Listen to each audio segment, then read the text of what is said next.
So, welcome back. Still with me on this, eh? Cool. I have had a lot of trouble finding anyone who has anything good to say about idolatry. Except for this guy,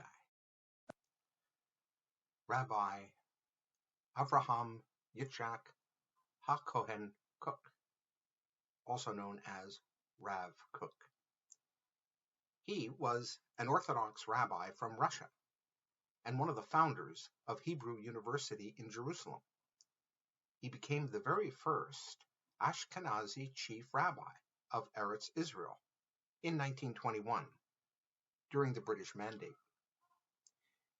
He held the extremely controversial view that secular Zionists were agents in a divine plan. Even more controversially, he found divine purpose in idolatry. Rav Kook attributed positive values to idolatry as natural and healthy, expressive of longing for closeness with God, having passion for life and vigorous religious intensity, and providing the groundwork for mature attachment to the true God. Rav Kook likened the idolatrous inclination to yeast found at the bottom of fermentation vessels. The yeast is essential for the production of wine. Like wine, human faith is built layer by layer. The idolatrous inclination at its base gives it energy. The upper layers sublimate the base tendencies and refine faith until the yeast becomes completely assimilated into faith, as a candle would before a torch. Rav Kook actually preferred pagan idolatry to Christianity, which he had harsh words for. He called Christianity the essence of idolatry and all its poisonous trickery, corrupting generations of human beings and their entire cultures and interfering with the overall plan of salvation. Well, ouch. But not to worry. Modern day Orthodox rabbis are divided. Well, when aren't they divided? But they are divided as to whether or not Christianity is a complete idolatry, that is, forbidden to everybody, or a milder form of idolatry which is permitted to Gentiles. I mean, the jokes just write themselves, right? I mean, can't you just imagine making an application to a rabbinic authority for an idolatry license? I assume there'll be some kind of a vision test.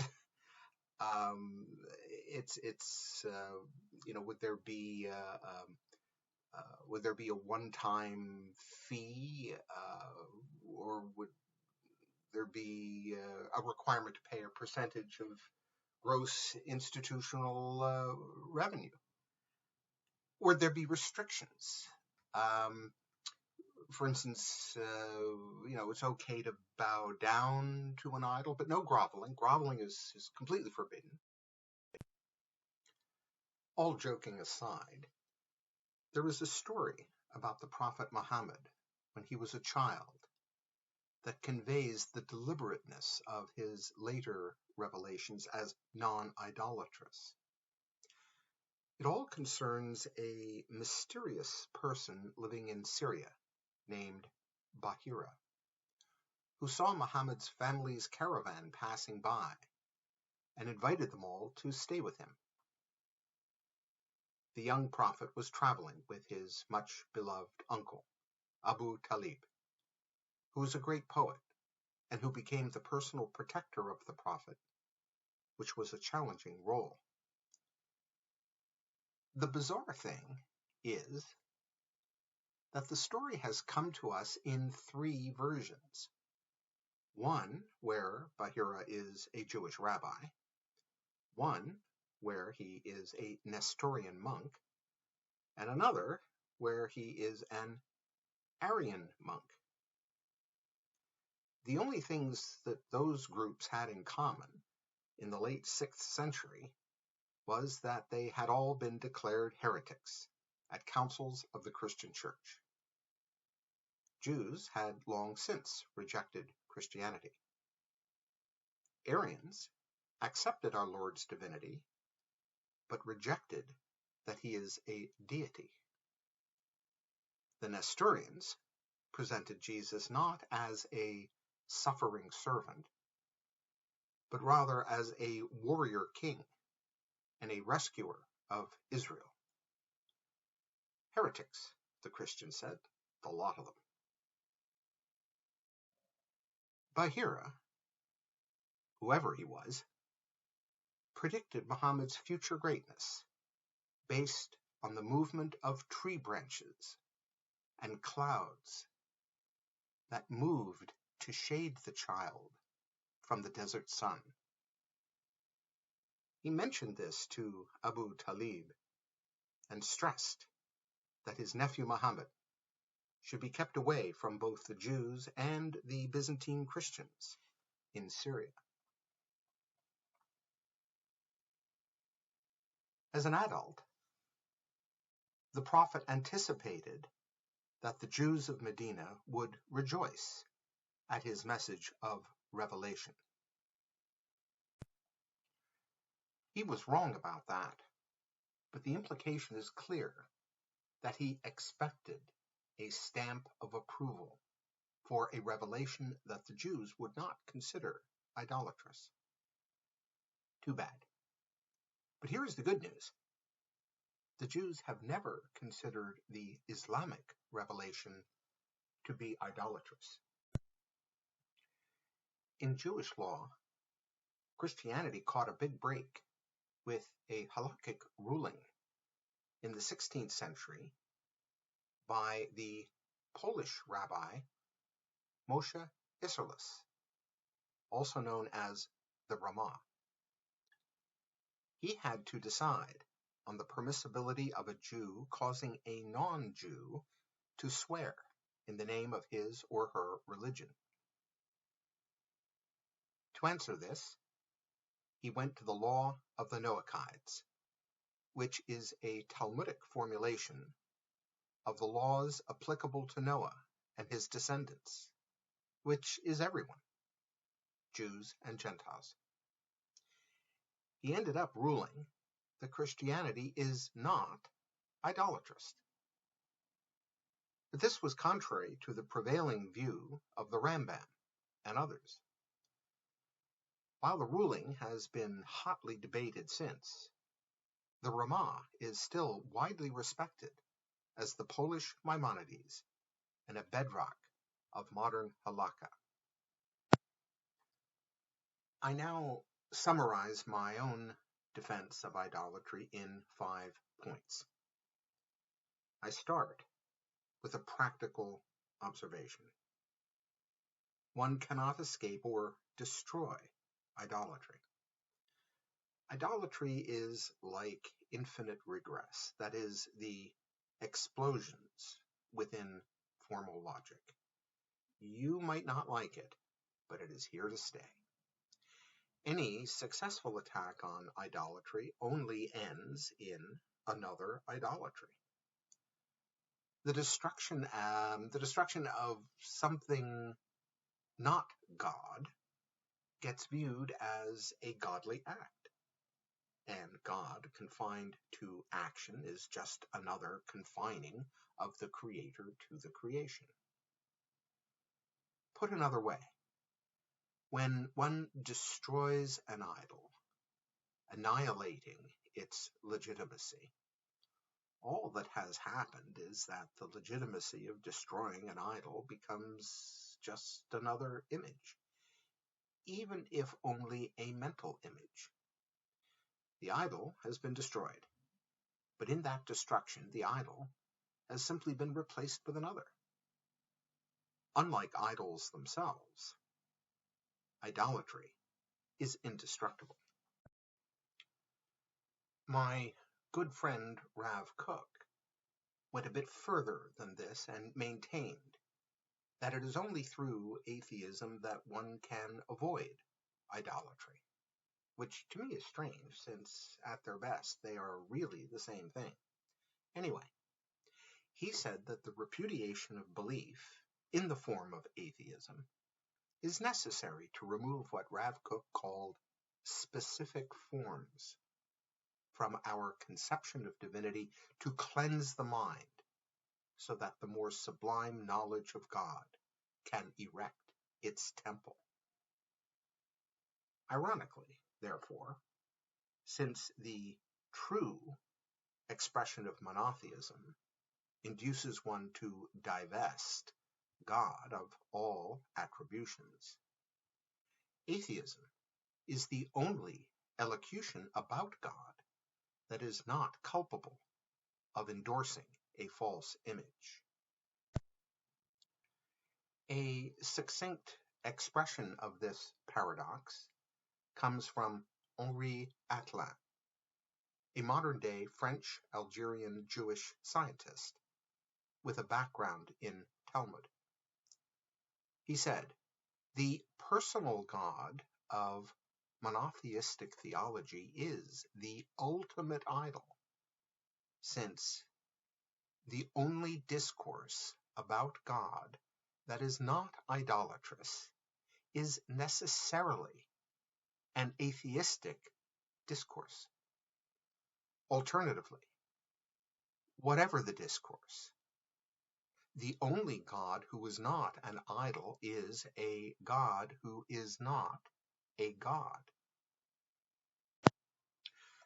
Then there is the doctrine of pious interpretation, as advanced by Nicholas of Cusa. This means not just inscribing his phrase, "one faith, diverse rites," in the margin of Spinoza's Ethics. Cusanus's doctrine of the coincidence of opposites requires that the extreme contradiction of pantheism must occupy a special place.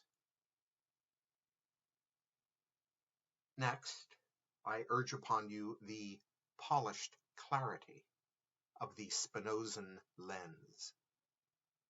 Pantheism occupies a critical ideological space to help hold up the sky. There is no north, south, and west without an east.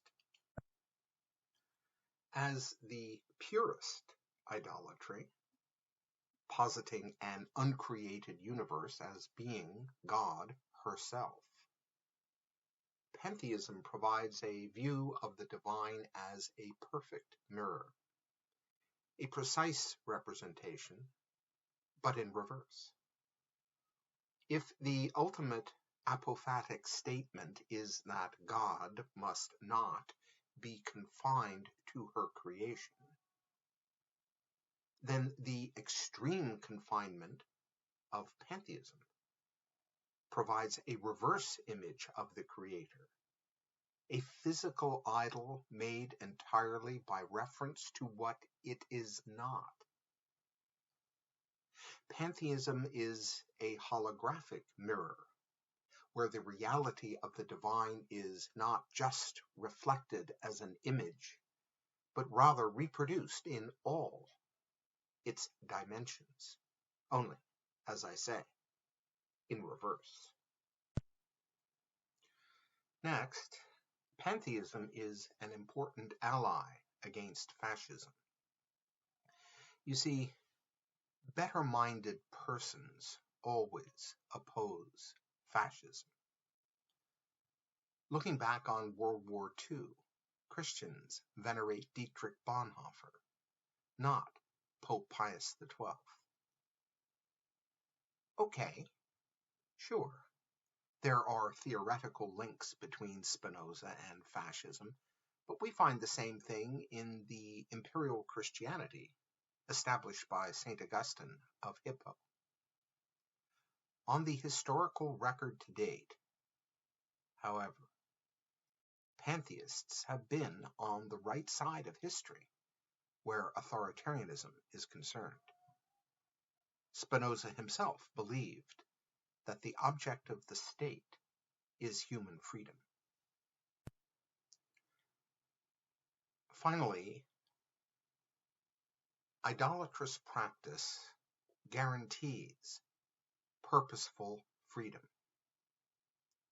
You will recall I described purposeful freedom in my last video. There is both a trivial and a non-trivial observation to be made here. The trivial observation is related to my last point.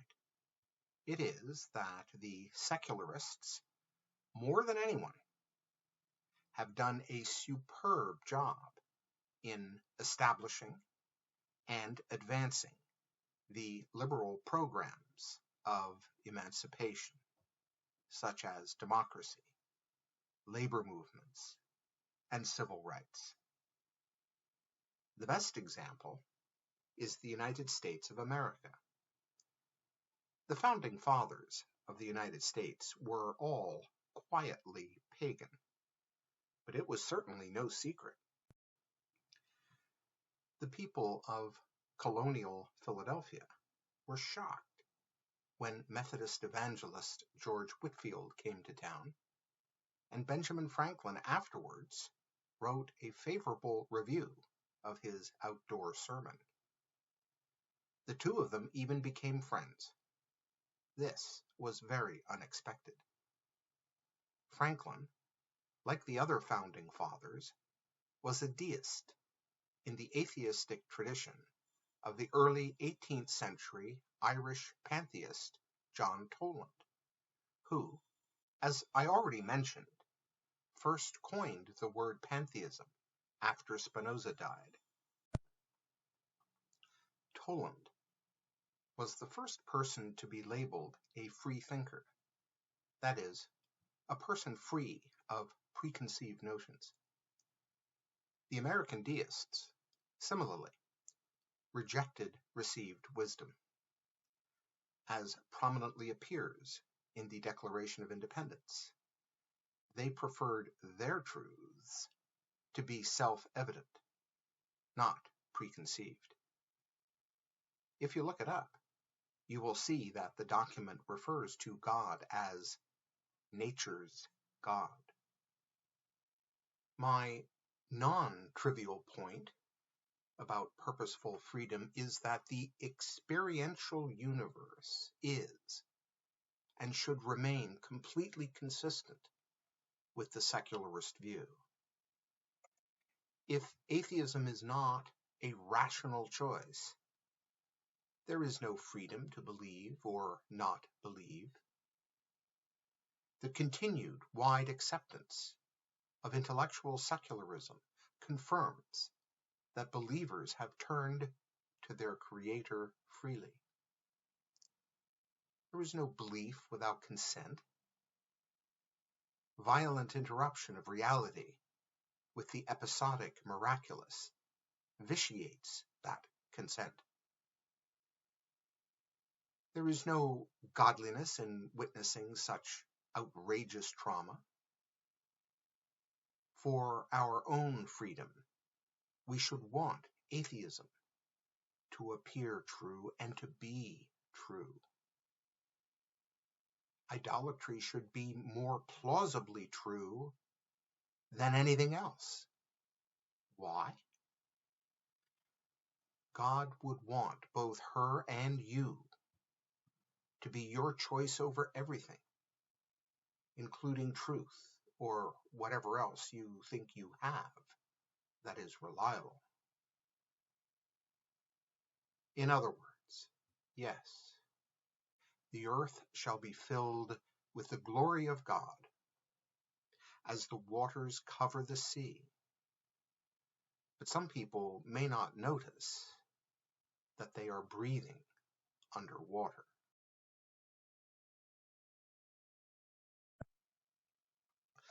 Twentieth century Indian leader Mohandas Gandhi was an English-trained barrister who cut his professional teeth arguing in South African courts that the East Indians there should be treated better than black Africans.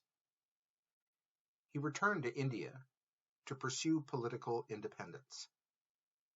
Although he never held political office, he was successful in chasing out the British, but unsuccessful in preventing India from splitting in two on religious lines. He said, "I came to the conclusion long ago that all religions were true, and also that all had some error in them. And whilst I hold by my own, I should hold others as dear as Hinduism. So we can only pray, if we are Hindus, not that a Christian should become a Hindu, but our innermost prayer should be a Hindu should be a better Hindu, a Muslim, a better Muslim, a Christian, a better Christian." The truth of all religions includes the truth of idolatry. One should pray that an idolater should be a better idolater. Gandhi's great genius lay in his never claiming to be right or claiming to possess the truth. He was an extreme apophatic. He said that claiming moral superiority over anyone is an act of violence. Einstein respected Gandhi maybe even more than he did Spinoza. He said about Gandhi, "Generations to come will scarce believe that such a one as this ever in flesh and blood walked upon this earth." This picture of the two of them, by the way, is a famous fake. The two men never met. So, how might our Creator communicate with us, and we with her, through the lens of pantheism? My answer is speculative, but here goes. I begin with a short critique of Dr. Unger's thesis on the point.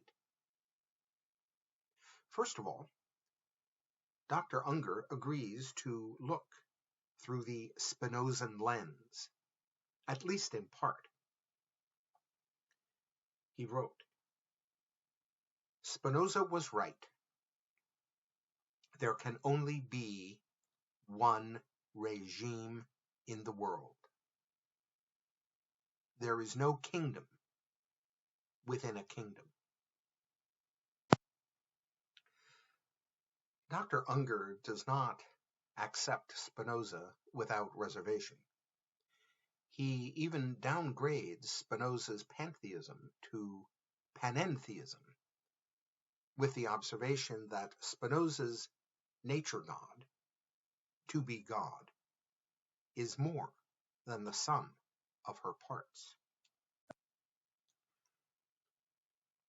In the same book, published in 2014, Dr. Unger wrote,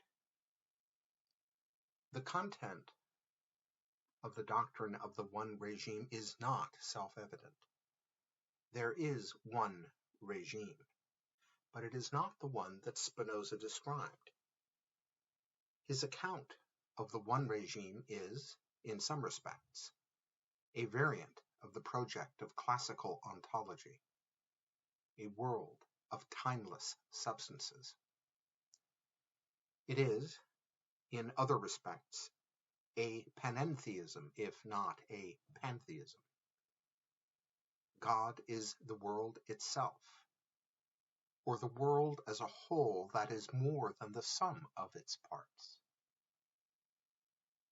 In this panentheism, the spatial metaphor prevails over the temporal one. The eternal world has no future. It has only an eternal present. In such a one regime, placed under the dominion of a timeless and universal necessity, there is no room for the new. There is much to unpack here, but for present purposes, I focus on Dr. Unger's concern with the temporal metaphor.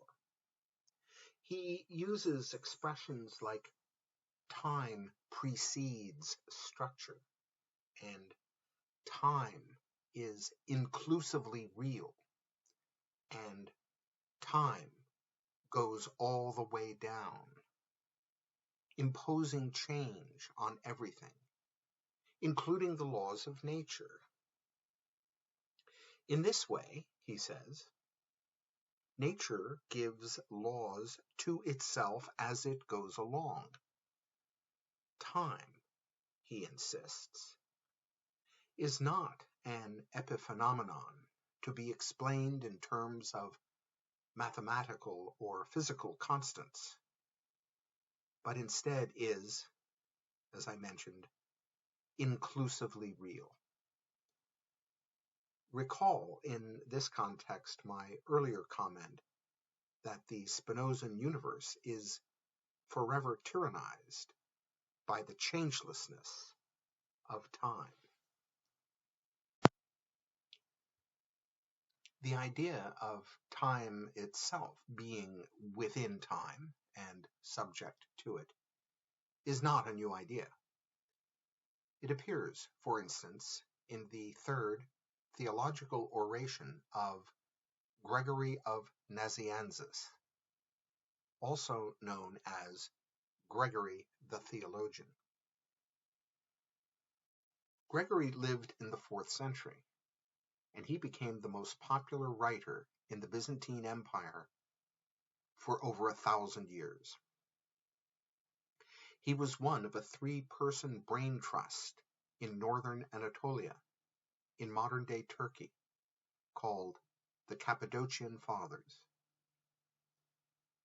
Recognizing his unsurpassed articulation of the Trinity, the Eastern Church pronounced Gregory to be one of only 2 persons meriting the title theologian, the other being St. John the Evangelist. That is a fascinating choice, given that Gregory wished to exclude John's Book of Revelation from the biblical canon. In his day, in the 4th century, final choices were being made out of a big pile of books about what would constitute today's Christian Bible. Now, Gregory's comment on the inclusive reality of time also provides a good example of the impatient, sarcastic, belittling tone which Gregory adopts in his prose writing. Here's what he said. Let me ask you one little question. Is time in time, or is it not in time? If it is contained in time, what is this time?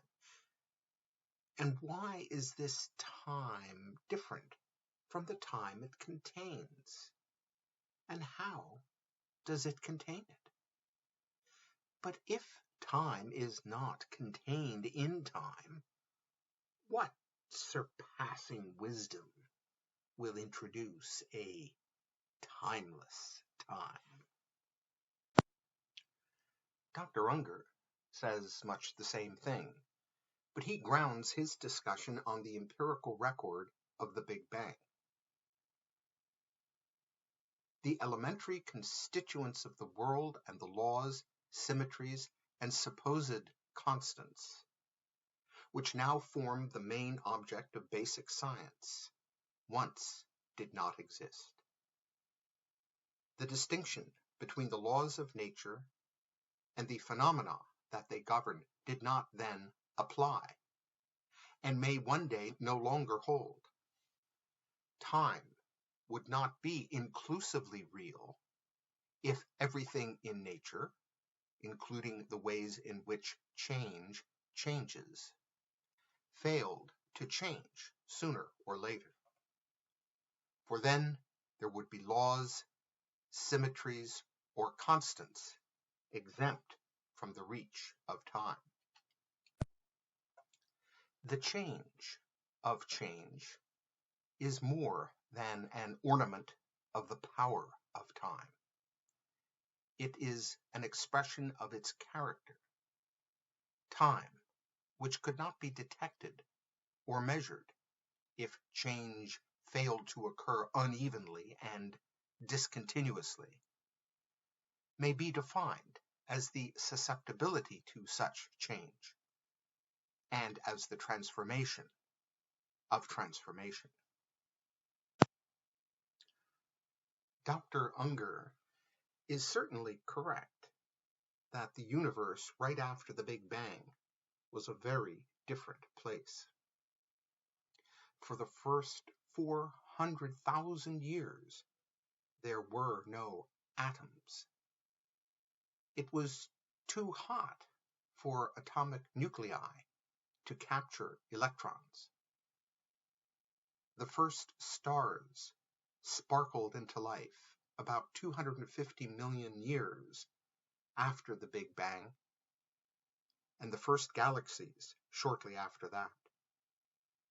The laws of physics, of motion, of gravity, of electromagnetism, of thermodynamics did not apply early in creation because they did not yet exist.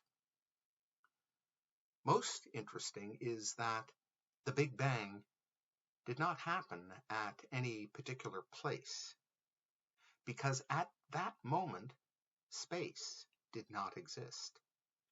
There was no place, no location. Somewhere could not be found anywhere. The Big Bang was not an explosion emanating from a central point. It, like the god of Nicholas of Cusa, happened everywhere and nowhere, all at once. The Big Bang was not the entirety of creation, however. It was one of a series of creative utterances. The Pirkei Avot, or the Ethics of the Fathers, is a tractate of the Mishnah.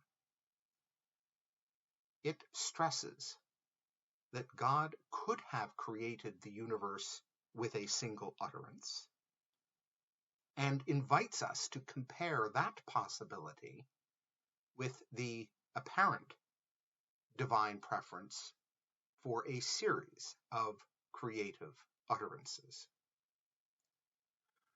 Creation is a process of stages.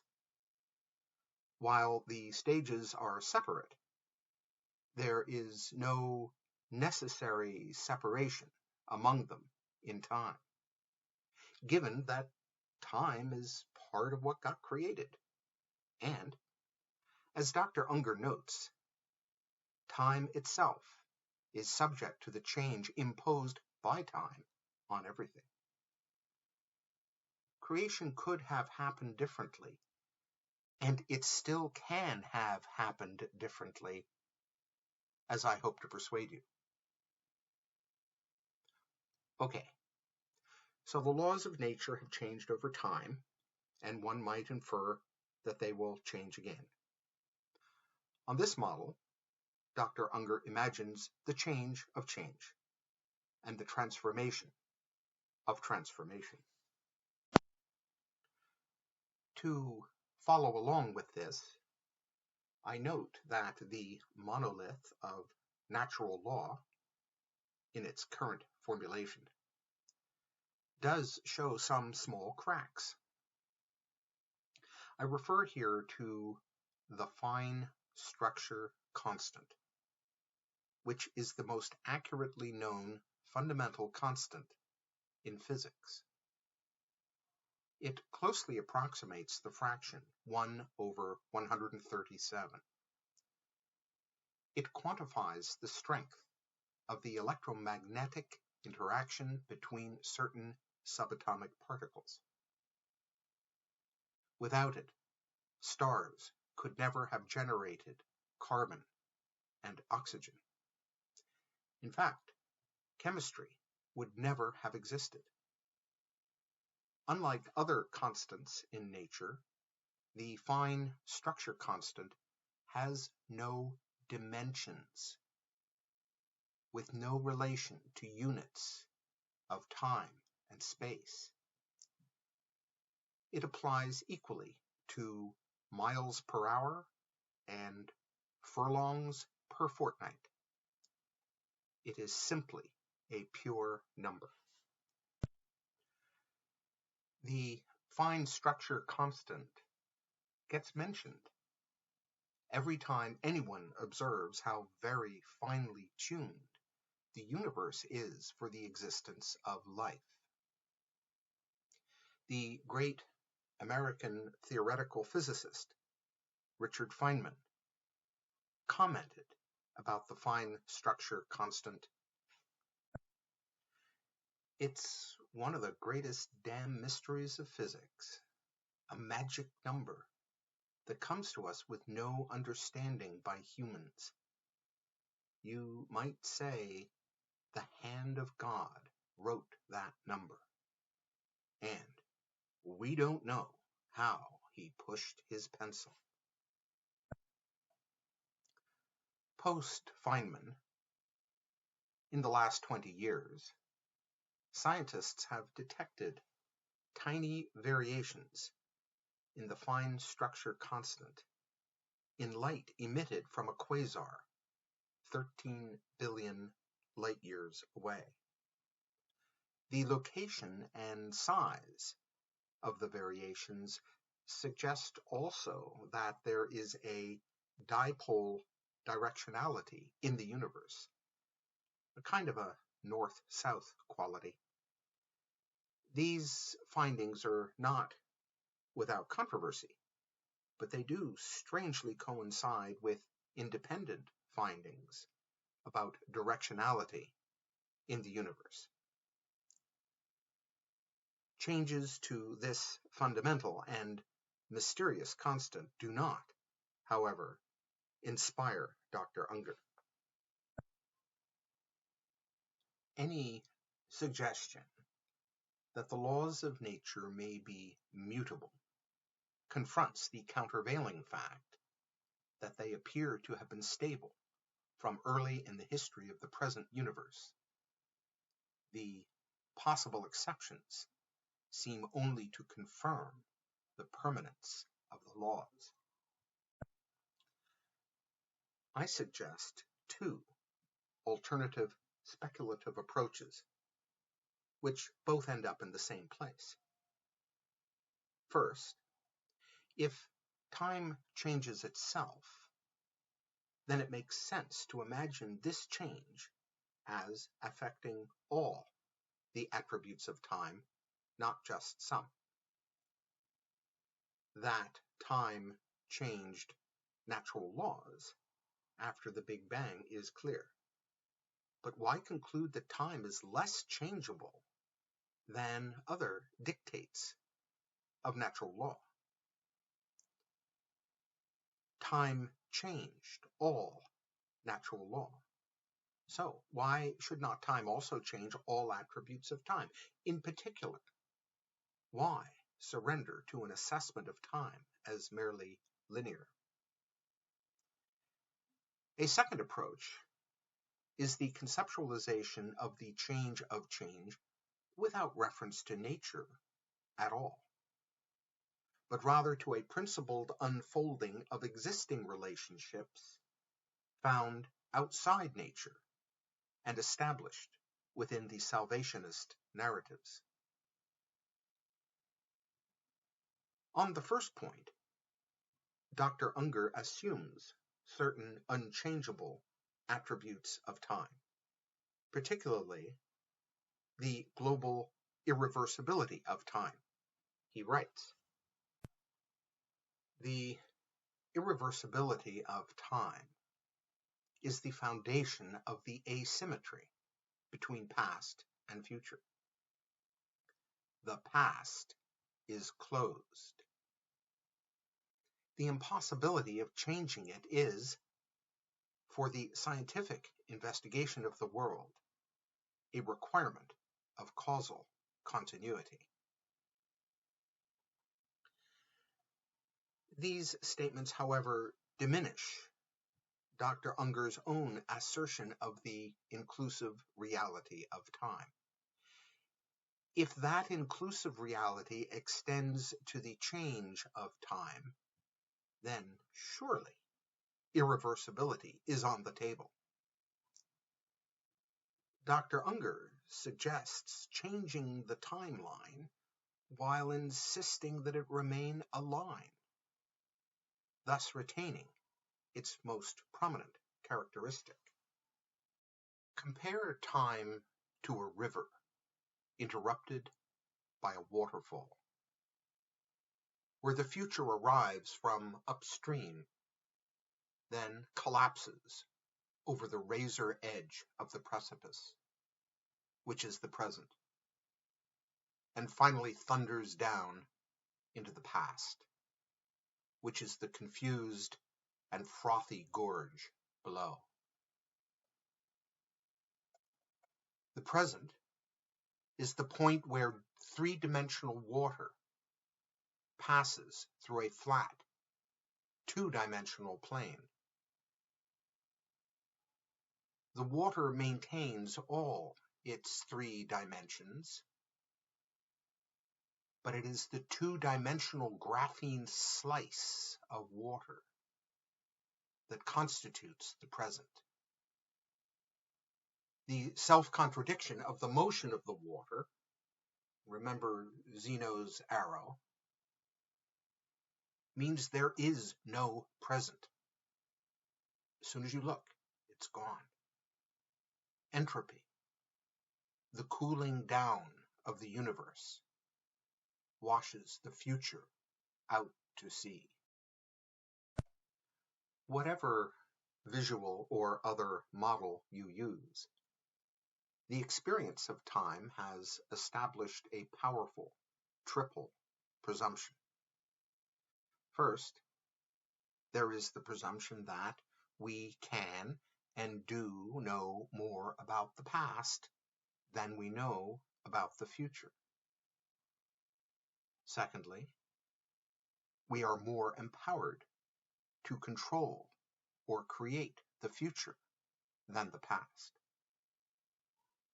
The only characteristic of time is duration. The intuition of a rebuttal to these three presumptions crosses the line from mere religious speculation into belief, as I hope to explain.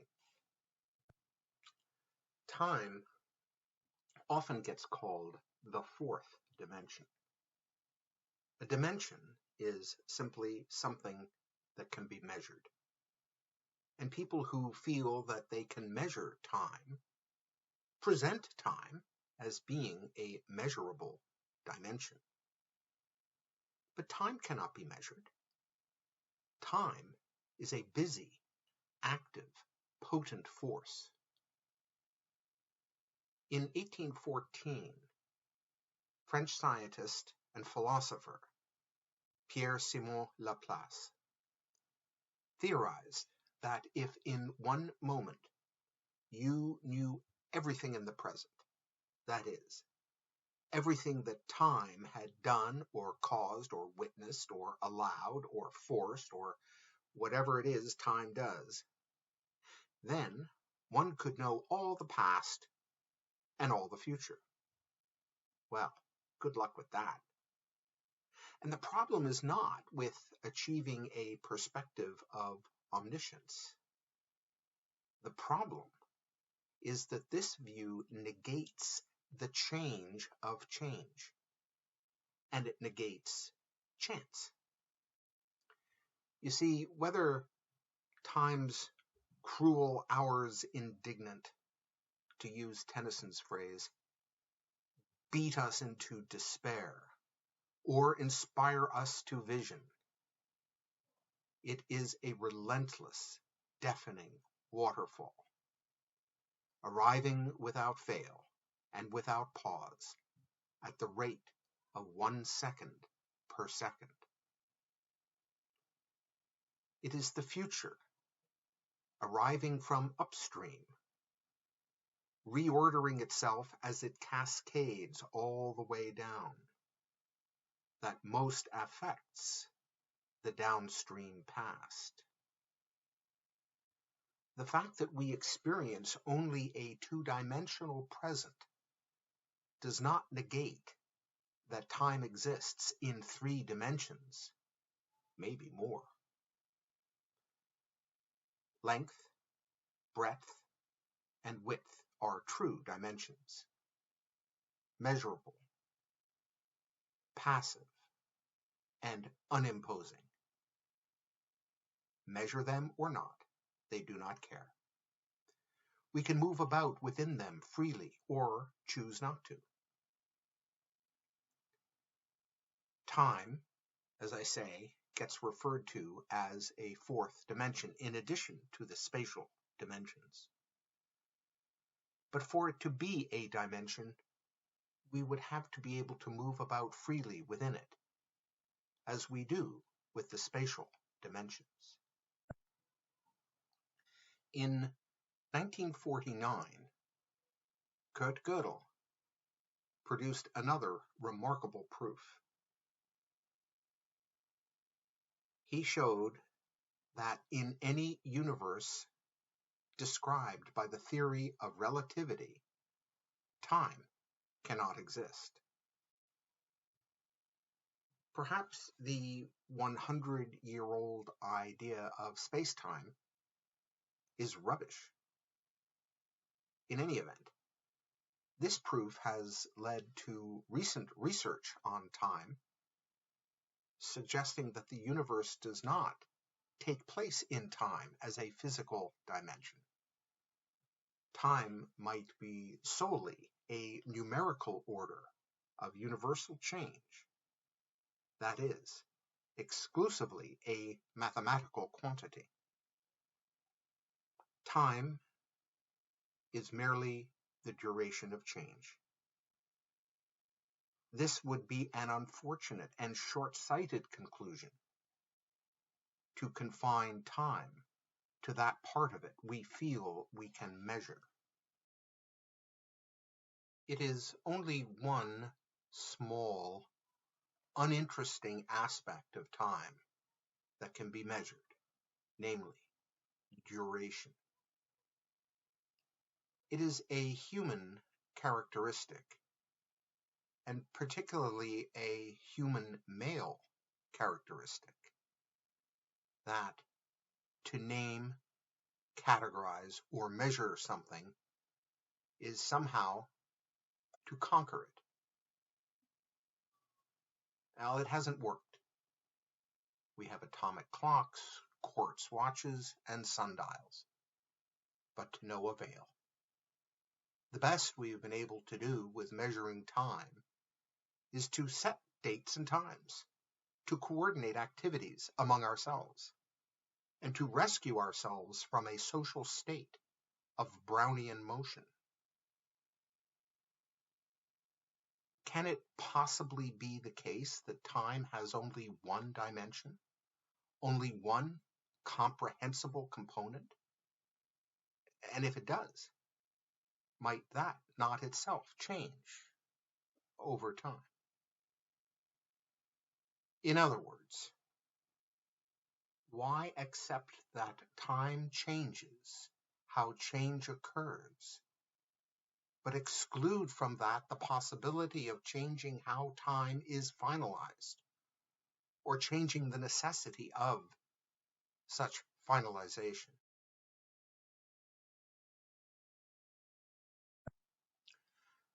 Recall again the thought experiment of Schrodinger's cat. Might our universe exist in superposition to the multiple ways history may play out? Or, to be more precise, may already have played out, without our knowing just yet the road we have actually been traveling on? And before I continue, let me say I am assuming a basic understanding of the Heisenberg uncertainty principle and of Schrodinger's cat, that is, the basic subjective and probabilistic nature of quantum physics, and the perspective of superposition to events in the past which have not yet occurred, or which have not yet been finalized. Lots of videos out there to catch you up, if need be. Anyway, there is strong empirical support for changing the past, or, more precisely, experiencing the present as built on a past that has not yet occurred. American theoretical physicist John Wheeler devised a clever way to test this about 45 years ago. Wheeler proposed in 1978 the first of his delayed choice experiments in quantum physics, which later included the famous double slit experiment. Scientists have repeatedly demonstrated Wheeler's hypothesis that the past not only can be changed, but is constantly being changed. In one such experiment, scientists fired off photons to bounce off a satellite in space in such a way that the photons could take different paths, and this forced the photons to choose their reality. When the photons arrived back on Earth, a quantum random number generator chose whether the photons would be delayed. In the result, the random decision to let the photons pass made them go back in time and choose one path, while the random decision to delay them meant they had still a history of possibilities. That is an important phrase, history of possibilities. Let me put this another way. Imagine a horse race where a horse has bolted 3,500 kilometers out of the gate, but can still wait until the finish line to decide which race it ran. In more sophisticated Wheeler experiments, the particle to be measured had set out billions of years ago. Taking the quantum measurement that forced it to choose a path changed its past history from long before humans existed. The past is not closed. With a history of possibilities, it hasn't even happened yet. English theoretical physicist, the late Stephen Hawking, commented on Wheeler's double-slit experiments, saying, "The universe doesn't have just a single history, but every possible history, each with its own probability. And our observations of the current state affect its past and determine the different histories of the universe, just as the observations of the particles in the double-slit experiment affect the particles' past." Let me do the important part again. Our observations of the current state affect its past and determine the different histories of the universe. The demonstrable weirdness of Wheeler's experiments has continued since. In 2019, scientists managed to get an entire molecule composed of 2,000 atoms to occupy two places at once. Physicists call this phenomenon quantum superposition.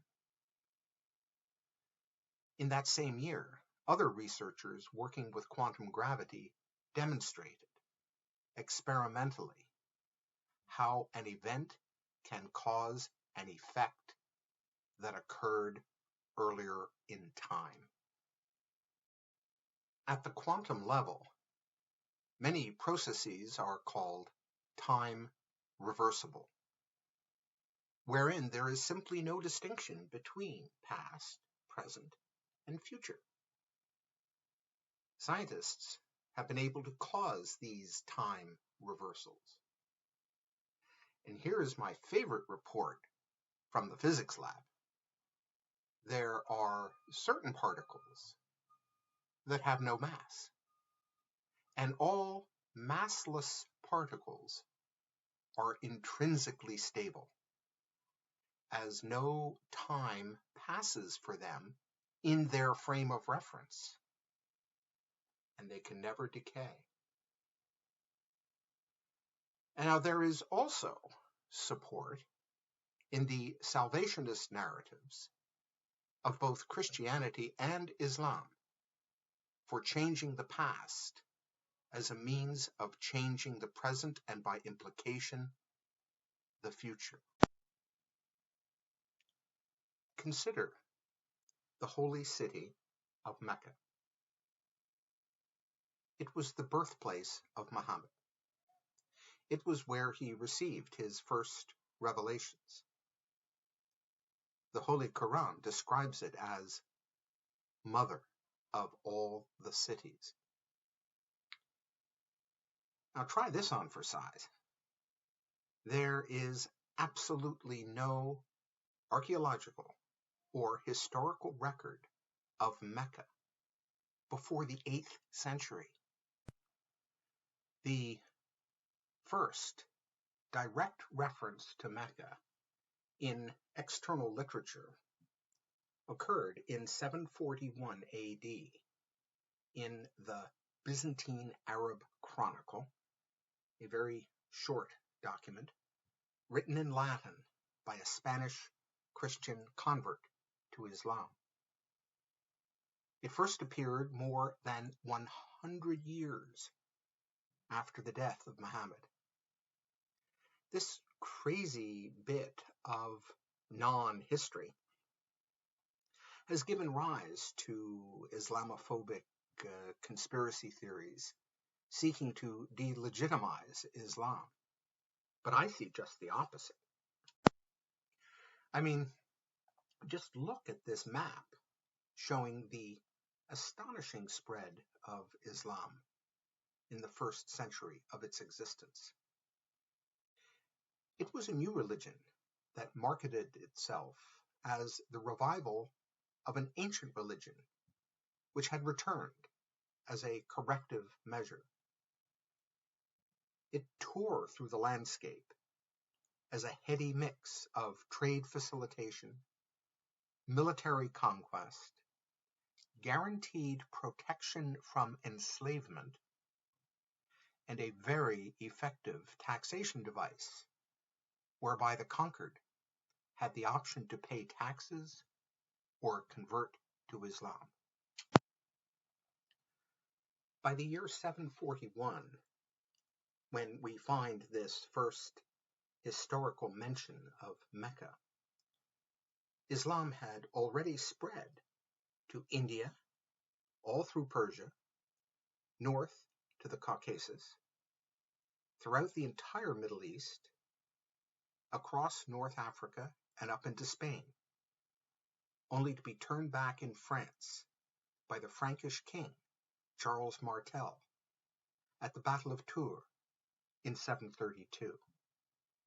There's lots and lots of historical and archaeological evidence of this amazing conquest.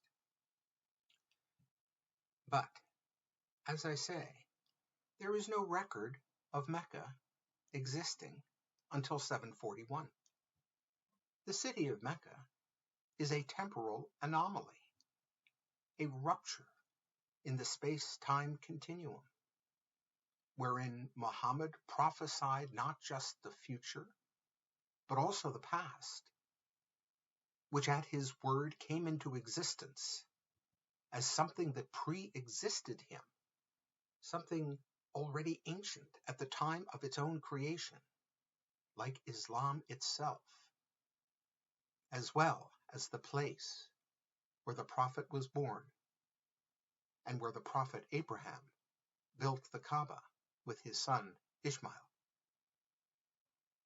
It is a place that God created from nothing and stamped onto our historical geography right in front of our very eyes, like a gambler quietly slipping a card into the deck.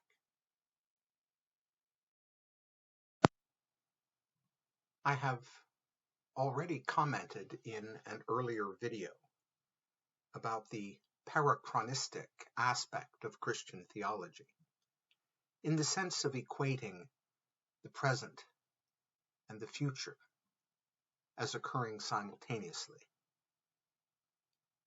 Jesus said, "The time cometh and now is," etc., and so on. Thomas Aquinas said that we are all equidistant from eternity. Jesus also mixed up the tenses of verbs to show how present and future shall have changed the past. He said, "Truly, I say to you, whatever you bind on earth shall have been bound in heaven, and whatever you loose on earth shall have been loosed in heaven." What we bind now will have previously been bound. What we loose now will have previously been loosed. This is a present or future act changing the past. This is time running backwards, not forward. Similarly, Jesus made another statement along these lines, but this time on forgiveness. If you forgive the sins of any, their sins have been forgiven them. If you retain the sins of any, they have been retained. Here again, we find actions in the present causing events in the past. Hang on to this idea for just a moment. Please recall now my observation within the divine personality of a preference for purposeful freedom realized by authenticity that is anti-authentic, that is by way of the idolatry of pantheism. So, God does not want to enlist you by miracles, prophecies, or threats and demonstrations of punishment. So what is it? How best to characterize the relationship? The shepherd-sheep thing has a romantic pastoral quality that works well. It gets repeated over and over.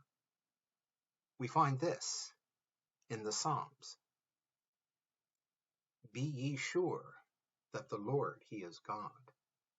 It is he that hath made us, and not we ourselves. We are his people, and the sheep of his pasture. This generates nice images for icons, greeting cards, and Facebook memes. It's a static image, though, because sheep don't perform well in narratives. They are basically stupid, fearful creatures. They panic and run away over nothing. The males are completely ungovernable until they are castrated, and sheep smell bad, and their situation in the world never improves. The God-human relationship has also been presented as a romantic one, growing out of a biological mating instinct. That is, a gender-based dynamic of courtship. The Hebrew prophets connected idolatry with the idolatry of a wife, and this metaphor also appears in Islam, although less ferociously. Christianity presents the church as the bride of Christ.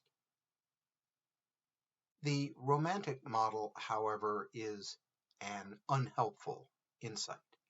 No, let me be clear. It's been a fucking disaster.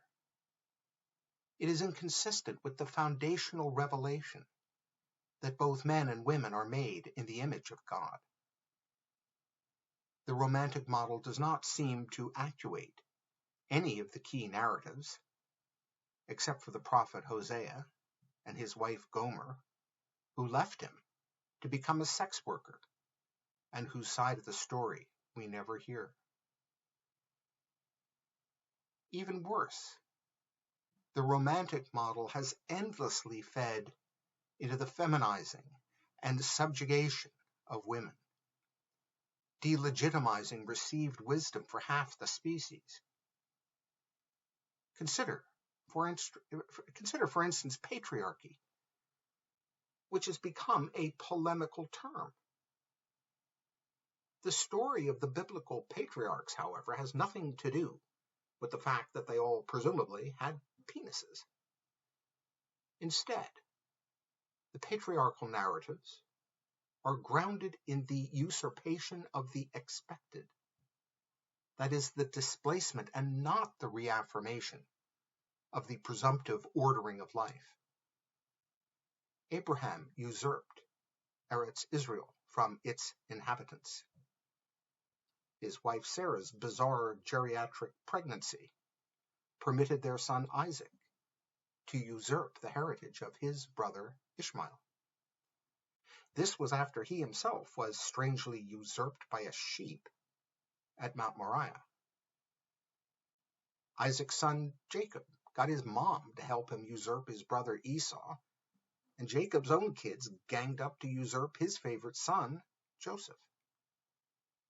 Yet despite all this, patriarchy has become deeply associated with the perpetuation, not the disruption, of the established order. Okay, sorry for that rant.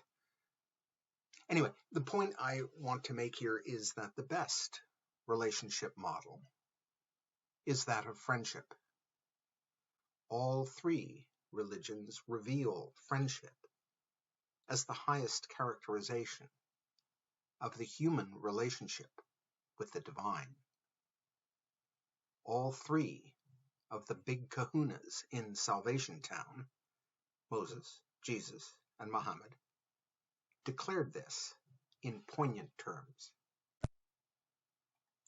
When God finally directed Moses to take the people into the promised land after all that wandering, a big problem arose.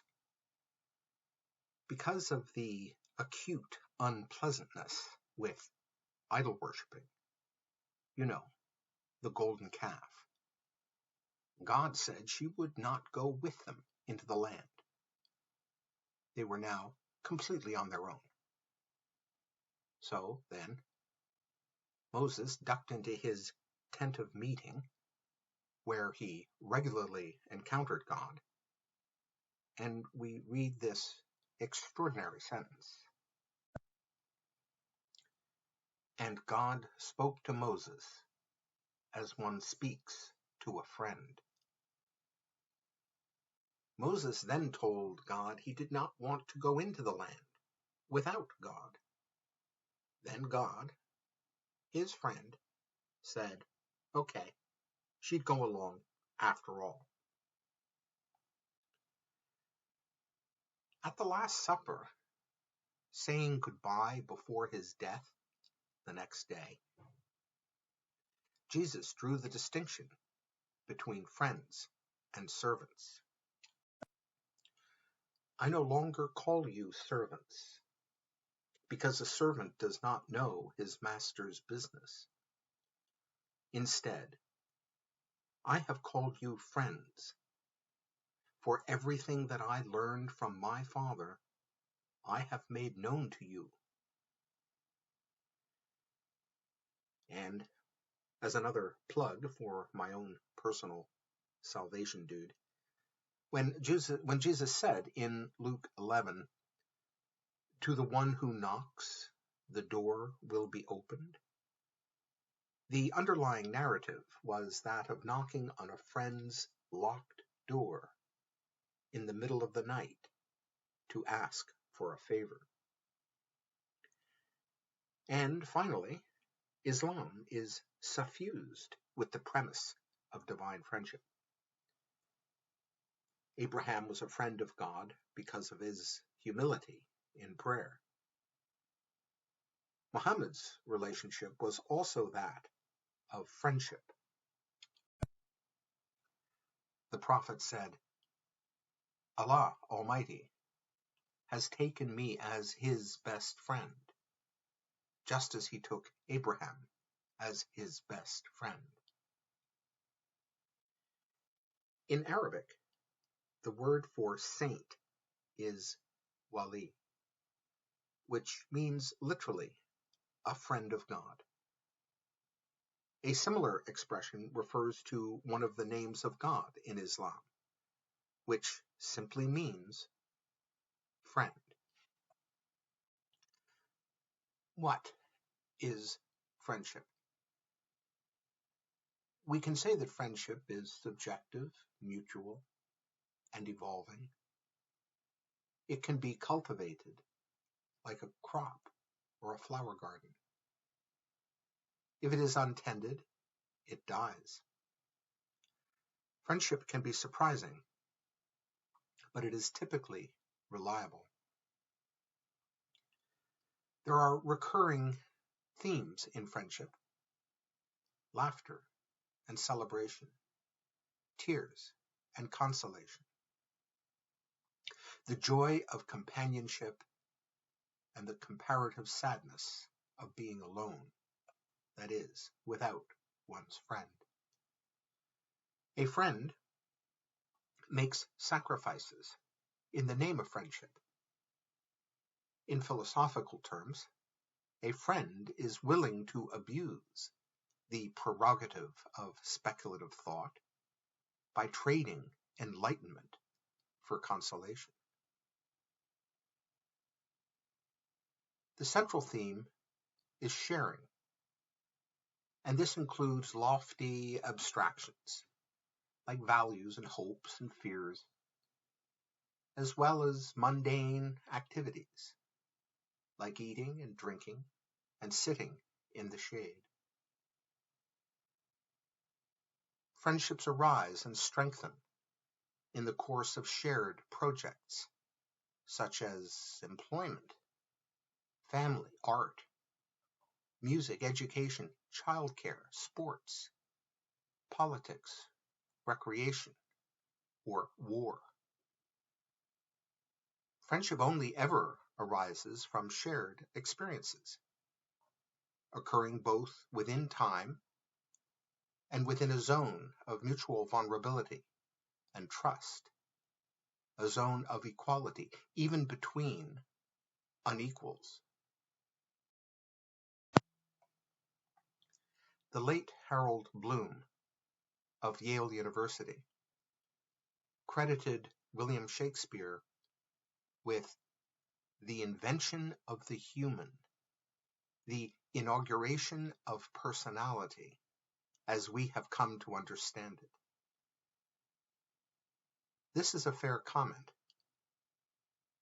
One of the bard's insights is that past and present friendships are of a piece, that is, the same drink from a different cup. A new friendship, after a friend has died, carries on what came before. These are the concluding lines of one of his sonnets, in which the poet struggles in the remembrance of his dead friends. But if the while I think on thee, dear friend, all losses are restored, and sorrows end. Friendships have rules, or, to use Shakespeare's phrase, the law of friendship. When you drop by, a friend makes time for you. In friendship, there is no calculation of self-interest, and friendship should be distinguished from alliances in that regard. Friends give mutual assistance, and they share intentions, but they are not allies. Seen in this way, friendship is not a scientific phenomenon found in nature. The sacrifices made by friends are anti-rational and anti-Darwinian. That is, with no reason and with no differential reproductive advantage. Some people will lay down their lives for their friends. My last comment on the nature of friendship is that it is authentic. Like the pantheist cosmos itself, it derives from nothing. By itself, it has no necessity. It has no philosophy. It has no origin. It has no destination. Nothing can copy it. Having, as we do, a friend in charge of the universe and being in need, we should seek help. We should knock on the door of our friend for assistance. However, there's not much point in knocking on a friend's door in the middle of the night without knowing what favor is to be sought. What should we ask for? Deciding that has huge consequences. The first decision is how to decide. Any decision is better than no decision, but there are greater and lesser choices among decisions. Choice follows from preference, and there are at least as many preferences as there are people. My own preferences about how best to exist differ from those of other people. For instance, Dr. Unger complains incessantly about groundlessness, insatiability, and mortality. I myself accept groundlessness and insatiability on the supposition that only in permanently motivated ambiguity can we be free with purpose. To eliminate groundlessness, one must eliminate both chance and change, and turn reality into an unseasoned meal. Our insatiability, our seeking to get the unlimited from the limited, creates a dynamic of advance without precluding occasional repose.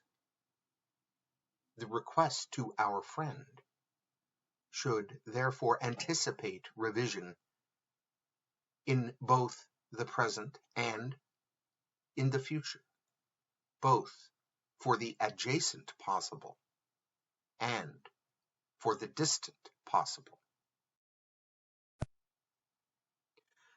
But that is just my preference.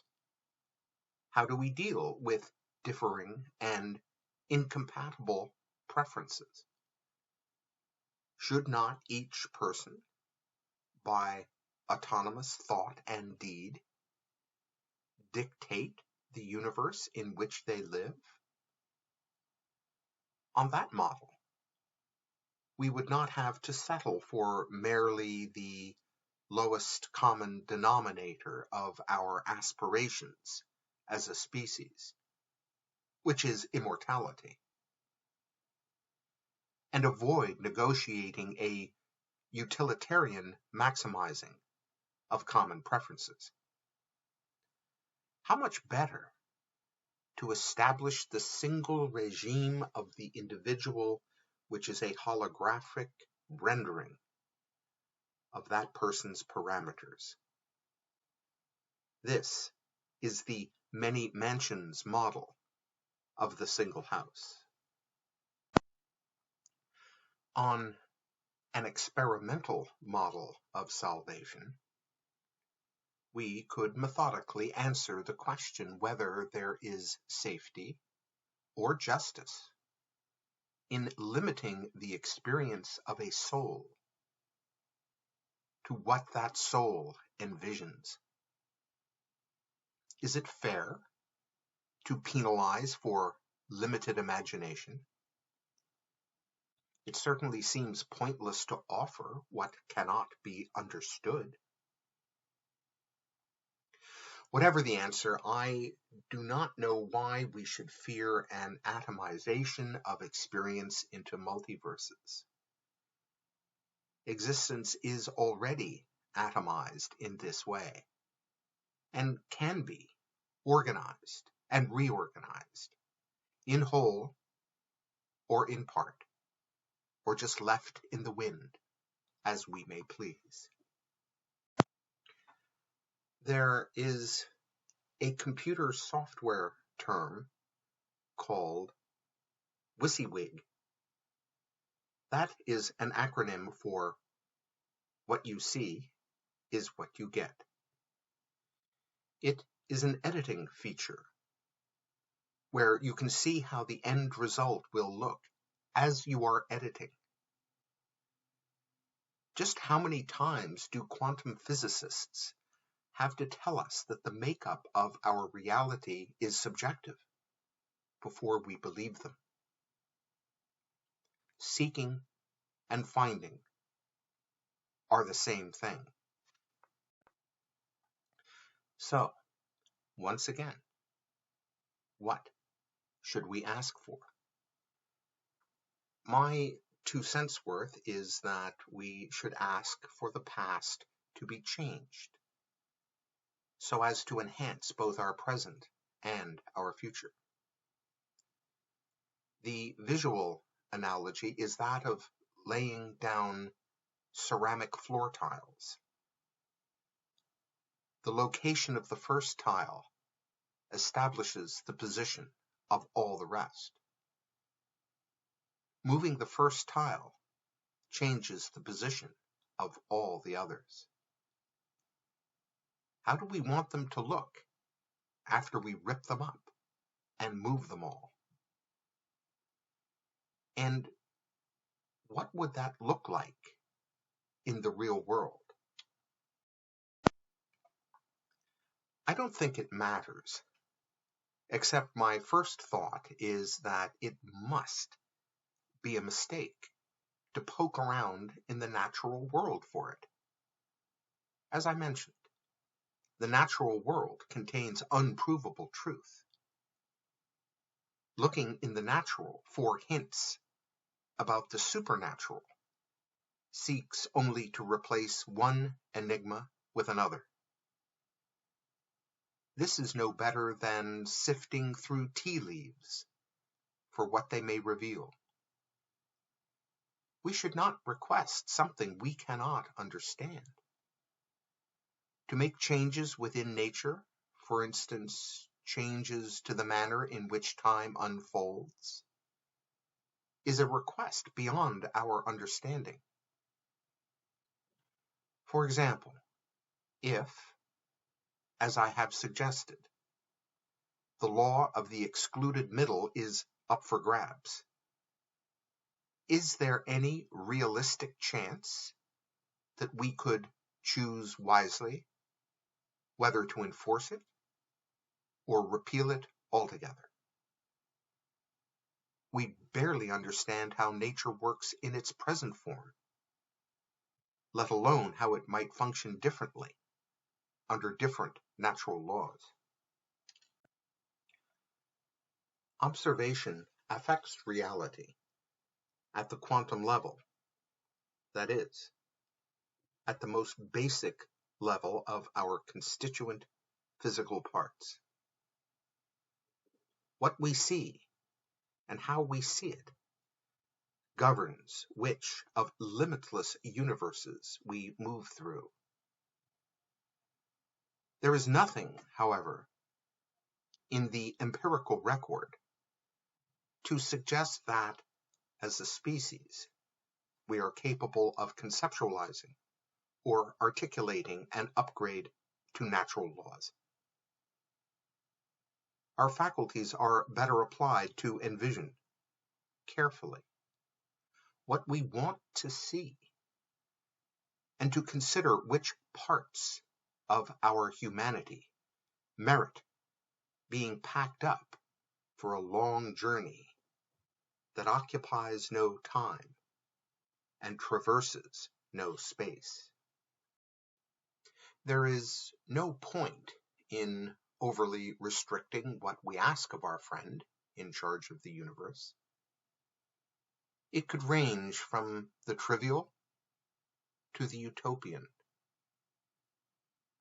Requesting a favor from a friend carries with it the anticipation of informed discussion wherein our request may be reconsidered or refined or substantially reworked with the kind of input and advice that comes from a friend.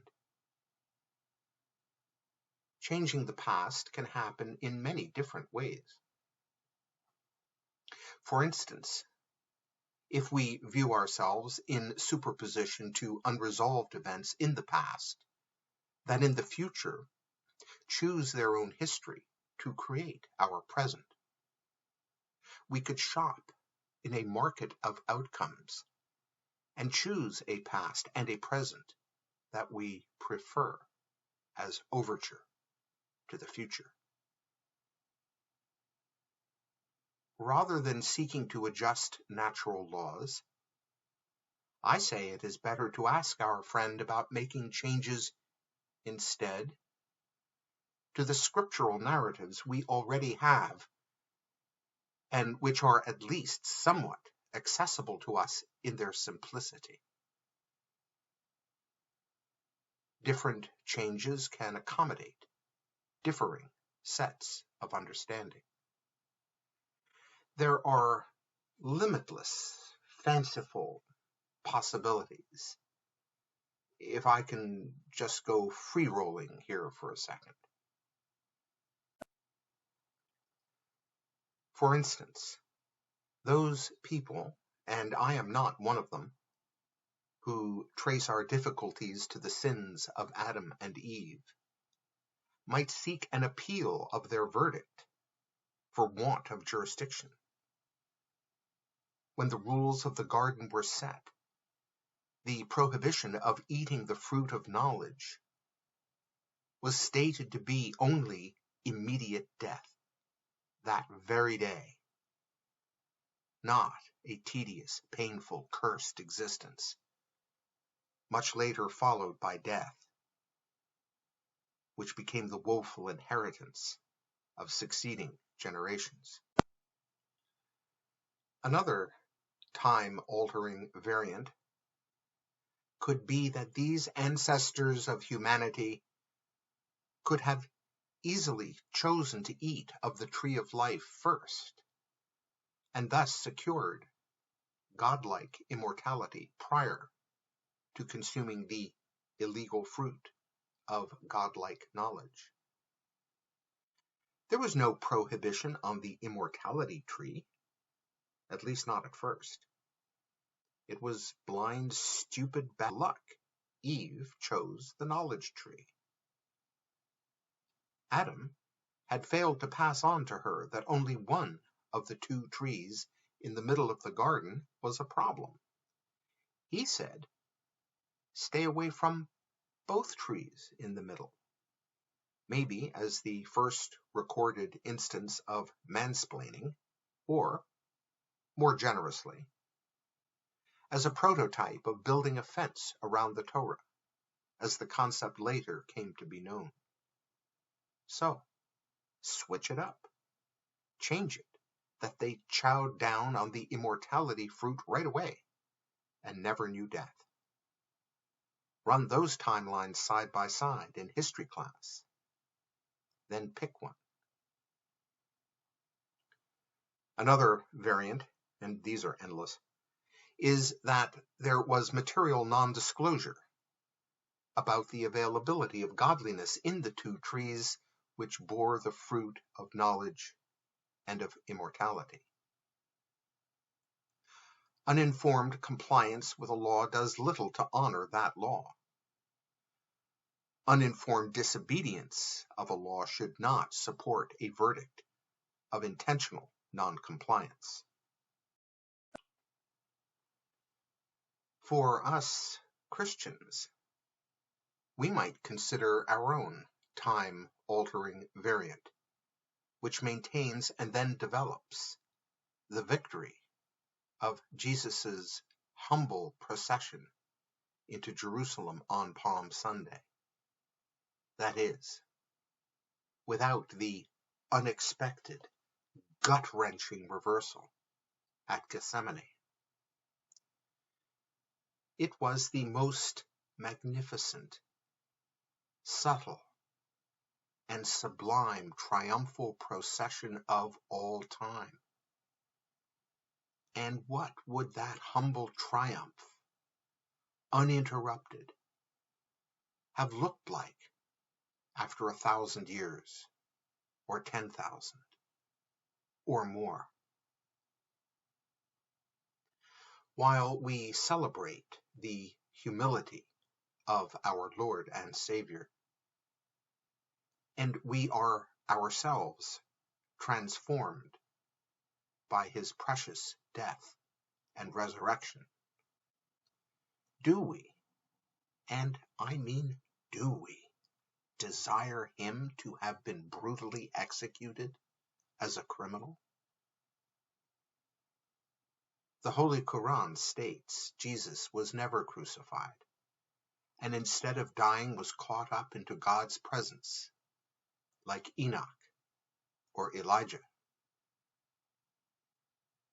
Instead of viewing that as a gratuitous rewriting of the historical record, might that statement not be better viewed as a prophetic forecast of a time when the past shall have been altered in that way? This is not the specific pious interpretation of Nicholas of Cusa, but it could have been.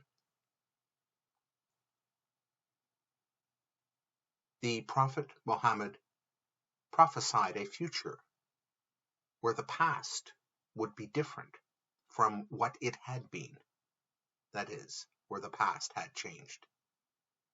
The seal of the prophets issued a prophecy about a future in which the past will be different from what it is now.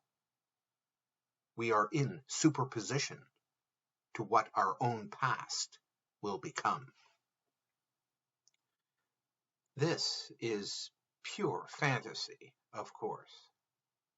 But what if the judgment upon us is to endure or enjoy, as the case may be, the specific heaven that we imagine? What if we get asked where and how we would like to be? Do we have any kind of a considered answer ready?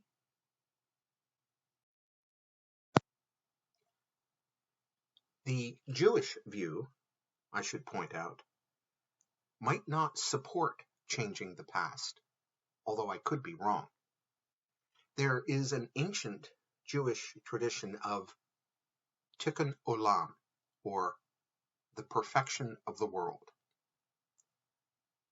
The Rambam viewed this as a multi-dimensional exercise, which involved the reordering of reality.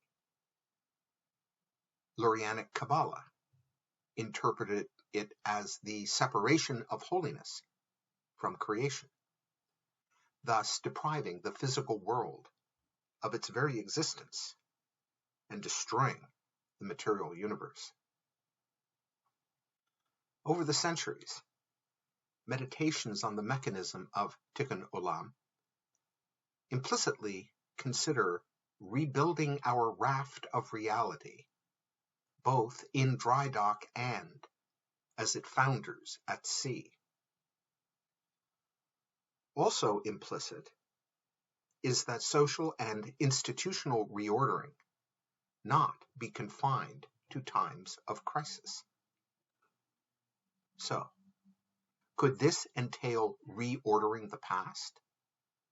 Could one perfect the world by perfecting its past? The quick answer would appear to be no. The Mishnah clearly states, "And one who cries out over the past in an attempt to change that which has already occurred, it is a vain prayer." For example, one whose wife was pregnant, and he says, "May it be God's will that my wife will give birth to a male child." It is a vain prayer. Interpreting this, the authors of the Jerusalem Talmud differed from their Babylonian counterparts about when an event is past. Despite knowing nothing of Schrodinger's cat, they allowed for being in superposition to contradictory outcomes, which intuitively are in the past. This permits delay for when a prayer is considered vain. Consider the birth of Jacob and Leah's daughter, Dinah. In a midrashic account, Dinah was conceived as a boy. But Jacob's other wife, Rachel, knowing that Jacob would have only 12 sons, prayed for the gender of Leah's fetus to be altered. This, in fact, occurred.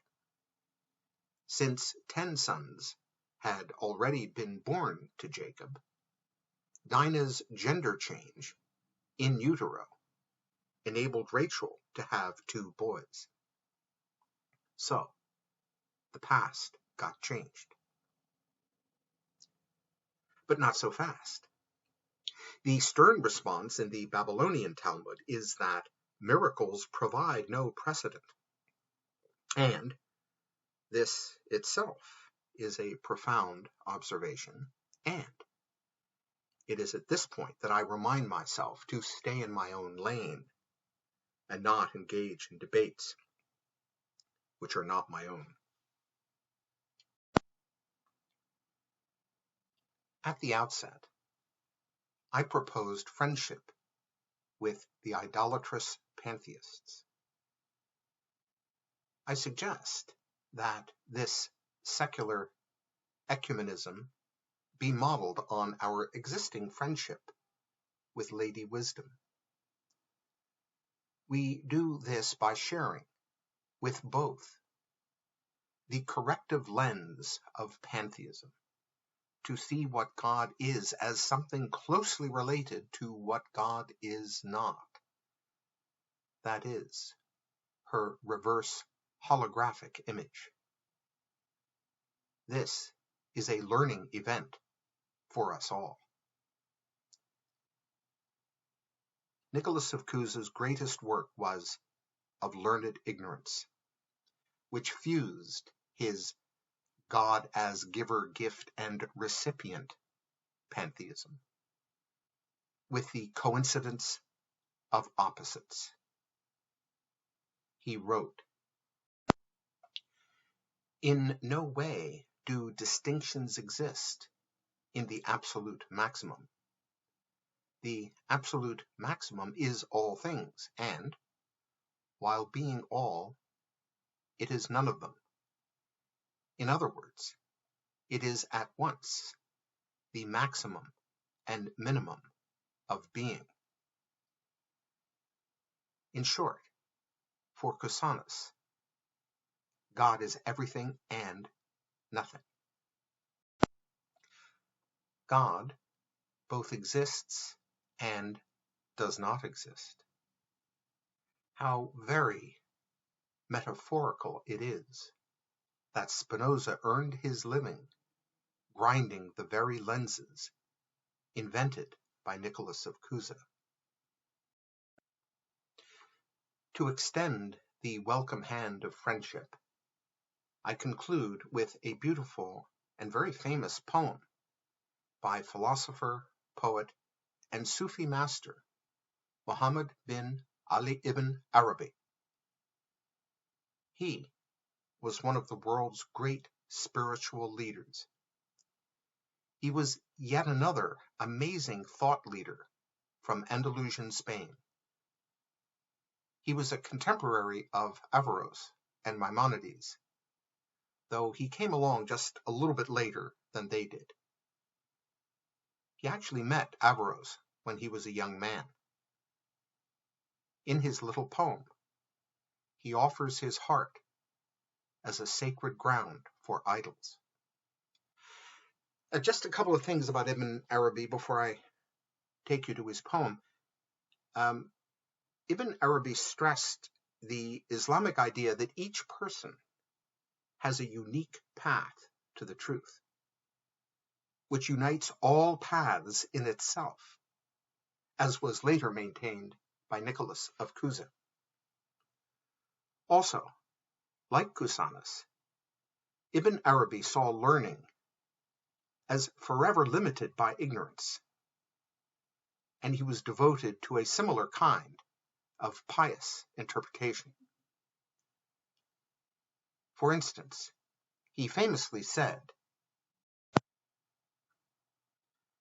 "If the believer understood the meaning of the saying, the color of the water is the color of the receptacle, he would admit the validity of all beliefs, and he would recognize God in every form and every object of faith."